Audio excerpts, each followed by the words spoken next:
welcome back to the show.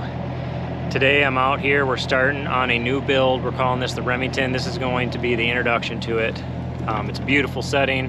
It's going to be a 1,600 square foot ranch.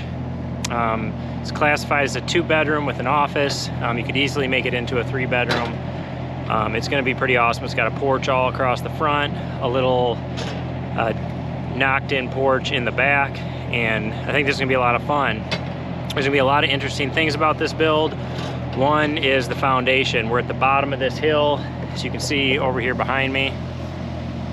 And there's a lot of water coming out of the hill, coming down the hill. So the owner actually had a couple dozers in here and a compactor, and they graded all this out, brought the build site up. There was an existing foundation in the general vicinity where we're building. So instead of doing column footings here, we're going to be doing a 64-inch frost wall with a 20-inch wide, 8-inch thick footing.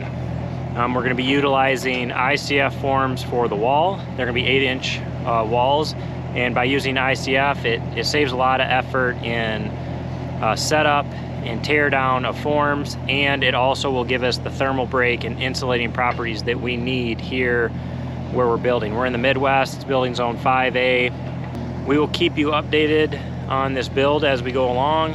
It's supposed to rain tomorrow, but then the next 10 days look like they're pretty good, so we should be able to get this footing and wall completed in the next 10 days.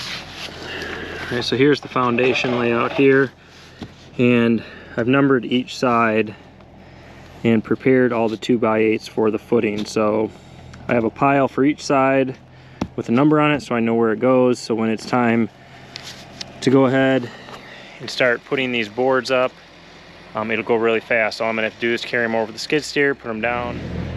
So the blocks I'm using for this project, guys, are Fox blocks. It is what I had access to here in my area. So I'm gonna show you. These are the wall forms right here. 8 inches from here to here, and then we got 2 inches of insulation on both inside and outside. And then corner blocks are right here. So this is the outside of a corner block. Can't really see the inside. You can see it goes in and then turns. I will show you guys, this is a post frame home that is going to get built on these. So we'll take you through the whole process. If you guys are interested, you're going to want to stay tuned to this series. It's going to be real interesting. Typically I wouldn't do the foundation, but anybody around here that does foundation work is months out, and I want to get going. So the owner of this property is a heavy equipment operator, and together we're going to do this foundation and get it knocked out. We appreciate you guys watching. Make sure you stay tuned, hit that subscribe, like button, and we'll catch you on the next video.